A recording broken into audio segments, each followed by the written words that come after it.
اسی مدرسہ سراج الاسلام کے ایک اور طالب علم جن کا تعلق درجہ حفظ سے ہے، جناب محمد ابراہیم سے گزارش ہے کہ مائک پر تشریف لائیں اور مدارس کی اہمیت موضوع پر گفتگو فرمائیں۔ جلدی تشریف لائیں۔ السلام علیکم ورحمۃ اللہ وبرکاتہ۔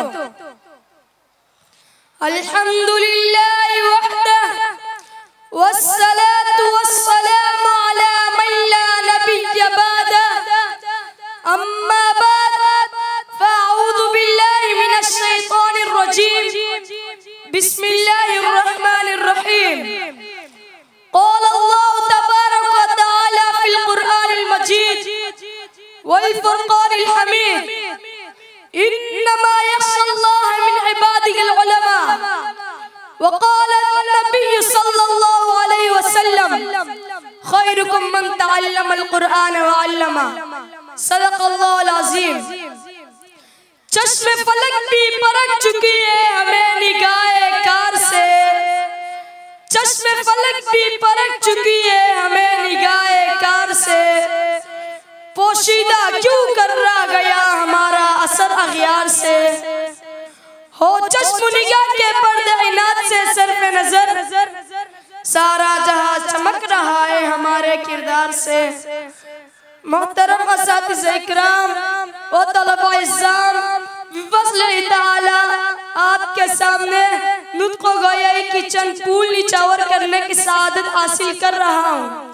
جو موضوع سخن میرے دامن گیر ہے وہ دینی مدارس کی اہمیت کے خوبصورت عنوان سے معنون ہے۔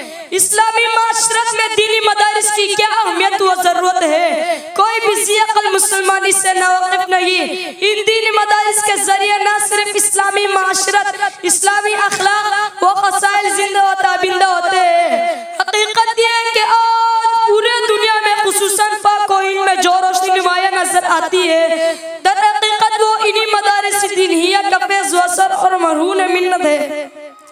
سامعین محترم، ان دینی مدارس نے ہزاروں مفسر، محدث، مفتی، متکلم، محقق، مدقق، مناظر، مبلغ، مؤرخ، مقرر، سیاستدان، صحافی، شاعر، ماہر تیار کیے اور لاکھوں فقہا، علماء، صلحاء، اتقیاء، اصفیاء، اکابر، شیوخ پیدا کیے۔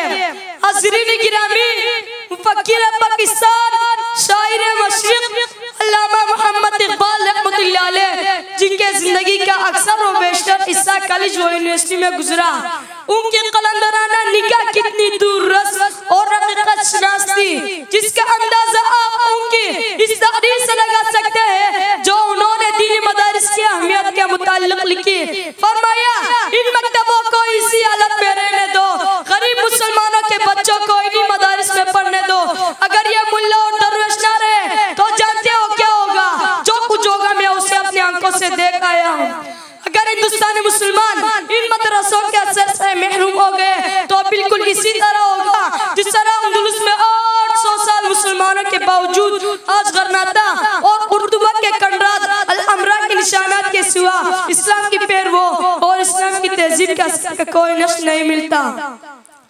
علامہ محمد اقبال رحمۃ اللہ علیہ نے غرناطہ کی بدحالی کو دیکھا تو تڑپ کر کہا، غرناطہ بھی دیکھا میری آنکھ نے لیکن، غرناطہ بھی دیکھا میری آنکھ نے لیکن، تسکین مسافت نسبر میں نہ حضر میں، دیکھا بھی دکھایا بھی سنایا بھی سنا بھی، دیکھا بھی دکھایا بھی سنایا بھی سنا بھی، اے دل کی تسلی نہ نظر میں نہ خبر میں، وَمَا عَلَيْنَا إِلَّا الْبَلَاغُ۔